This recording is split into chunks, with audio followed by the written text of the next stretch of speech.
Sa number 7,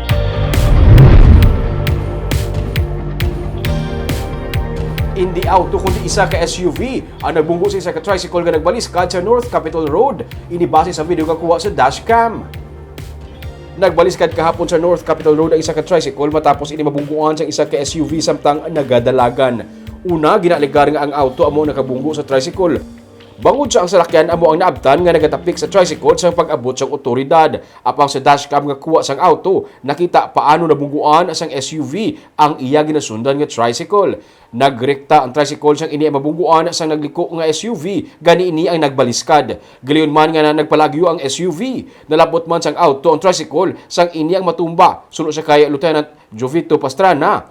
Ilangan na klaro ang driver sang auto matapos man makitaan ang dashcam video nga hindi sila ang nakabunggo kag nagtuga sa pagbaliskad sa tricycle. Ginpahayag man ni Pastrana nga wala pa makapadulong sa police station 2 ang driver sang SUV kag ila karon ini nga ginausisa.